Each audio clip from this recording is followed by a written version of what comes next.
In 214 BC, the Mediterranean world was engulfed in a titan clash of civilizations that would define the destiny of Western history. The Second Punic War was at its absolute peak. The Roman Republic, a rising military juggernaut of brutal discipline, was locked in a life-or-death struggle against the merchant empire of Carthage and its brilliant commander, Hannibal Barca.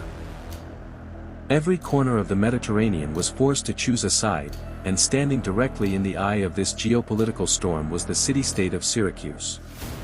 Located on the southeastern coast of Sicily, Syracuse was not merely a city, it was one of the wealthiest, most culturally radiant, and heavily fortified Greek metropolises of the ancient world. For decades, under the wise and pragmatic rule of King Hiero II, Syracuse had maintained a delicate alliance with Rome. Hiero understood that playing the Romans against the Carthaginians was the only way to preserve his kingdom's sovereignty. But when King Hiero died, political chaos erupted. His young grandson and successor, Hieronymus, broke the treaty with Rome, swayed by Hannibal's crushing victories on the Italian mainland. Hieronymus forged a fatal pact with Carthage, transforming Syracuse into an immediate, existential threat to the Roman Republic. Rome's reaction was swift and merciless.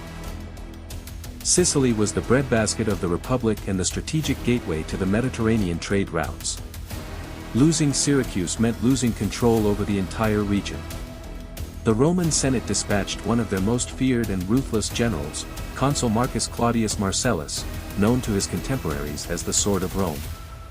Marcellus arrived at the gates of Syracuse with a terrifying armadas of warships and tens of thousands of battle-hardened legionnaires. He expected a swift, brutal siege that would crush the rebellious city in a matter of weeks.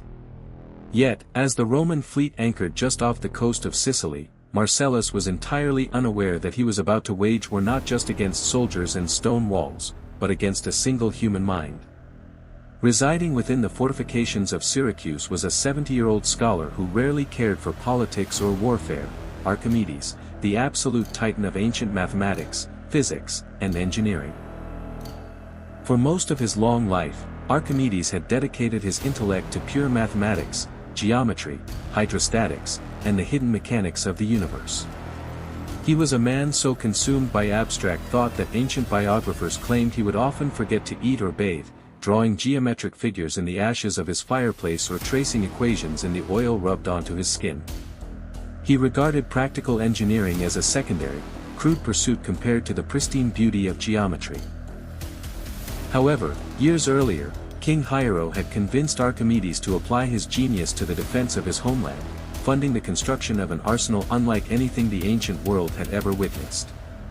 When Marcellus launched his double-pronged assault, attacking the land walls with siege towers while simultaneously driving a massive fleet of quinquiremes toward the sea walls, he encountered an invisible wall of scientific destruction. Marcellus had constructed the Sambuca, a series of enormous, ladder-like siege engines mounted on paired warships that were meant to drop armed assault teams directly onto the parapets of the sea walls. But as the Roman vessels approached, Archimedes unleashed his defensive network. From behind the high stone walls, towering mechanical cranes extended outward over the water. These iron instruments, known to history as the Claw of Archimedes, dropped massive iron grappling hooks onto the Roman warships, lifting their bows straight out of the sea before dropping them violently back into the water, causing them to capsize or smash against the jagged rocks below. At the same time, specialized catapults designed by Archimedes poured a relentless hail of giant boulders, lead weights, and dart batteries onto the approaching lines of infantry. The artillery was calibrated for every possible distance, ensuring that whether the Romans were a mile away or right beneath the walls, they walked into a lethal storm. The siege dragged on for months, turning into an agonizing psychological nightmare for the Roman legionnaires. The Roman army grew so terrified of Archimedes' hidden inventions that whenever a simple piece of rope or a beam of wood appeared over the walls of Syracuse, the soldiers would cry out that Archimedes was aiming a new machine at them, immediately retreating in total panic. Marcellus was forced to call off direct assaults, settling into a long, grueling blockade aimed at starving the city into submission. It was during this period of prolonged naval blockade that the most mysterious and legendary chapter of the siege was born, the legend of the burning mirrors. According to later accounts that capture the fascination of scholars for millennia, Archimedes devised a way to strike the Roman fleet without using rocks, spears, or gunpowder, turning the very energy of the heavens into an incendiary weapon. The legend describes how Archimedes directed a specialized system of mirrors toward the sun, collecting the scorching rays of the Sicilian summer and focusing them into a narrow, devastating beam of heat. Directed at the wooden hulls, tarred ropes, and canvas sails of the Roman warships anchored offshore, these beams generated temperatures so intense that the vessels spontaneously burst into flames, reduced to ashes before they could even get within arrow range of the city walls. This dramatic imagery of an ancient solar death ray has provoked fierce debates among historians, physicists, and optical engineers for centuries. To understand the truth behind the story, one must trace how the historical accounts developed over time. Remarkably, the oldest surviving primary sources that detail the siege of Syracuse, historians like Polybius, Livy, and Plutarch, write extensively and in terrifying detail about Archimedes' catapults, crane claws, and iron throwers, yet none of them explicitly mention burning mirrors. The first written references to the sunray weapon begin to emerge centuries later. In the 2nd century AD, the famous physician Galen casually remarked in his writings that Archimedes used incendiary devices or mirrors to burn the enemy's ships. Around the same period, the satirist Lucian of Samosata wrote that Archimedes destroyed the enemy fleet by means of his art, focusing heat. It was not until the 6th century AD, when the Byzantine architect Anthemius of Tralles designed the Cathedral of Hagia Sophia, that a technical explanation was proposed. Anthemius theorized that Archimedes did not use a single impossible, giant mirror, but rather an array of multiple flat, polished segment mirrors arranged to concentrate light on a single focal point. By the 12th century, Byzantine scholars like John Tzetzes fully codified the legend. Tzetzes described how Archimedes positioned a large hexagonal mirror surrounded by smaller adjustable mirrors made of polished bronze. When soldiers maneuvered these mirrors to reflect the midday sun, a beam of concentrated fire shot across the water, burning the ships to cinders at a bowshot's distance. From a modern physical standpoint, creating a single, massive parabolic mirror out of bronze in the 3rd century BC would have been virtually impossible due to the limits of ancient metallurgy and optics. Parabolic shapes require extreme geometric precision to focus light without spherical aberration. However, a composite system made of dozens or hundreds of individual polished bronze shields operated by trained soldiers presents an entirely different mathematical reality. If 100 soldiers stood along the city walls, each holding a highly polished bronze shield or flat mirror, and every man trained his reflected spot of light onto a single square foot of a wooden hull, the collective thermal power striking that spot would increase exponentially. Solar radiation reaching the Earth produces roughly 1 kilowatt of energy per square meter. With dozens of mirrors concentrating that energy, the surface temperature of dry timber, pitch, and hemp rope can easily surpass 300 degrees Celsius, the threshold required for wood to char and ignite. Over the centuries, brilliant minds sought to test whether this ancient miracle was physically possible. In the 17th century, philosopher and mathematician René Descartes analyzed the legend in his treatise on optics and dismissed it as a physical impossibility, arguing that atmospheric scattering and distance would dilute the light beam long before it could transfer enough heat. However, a century later, in 1747, the French naturalist Georges-Louis Leclerc, Comte de Buffon, decided to test the physics himself. Buffon constructed a massive array consisting of 168 flat glass mirrors, measuring about 15 by 20 centimeters each. In front of an astonished audience in Paris, Buffon used his array to ignite tarred pine planks at a distance of nearly 45 meters, proving that a composite array of flat mirrors could indeed start a fire across a significant distance.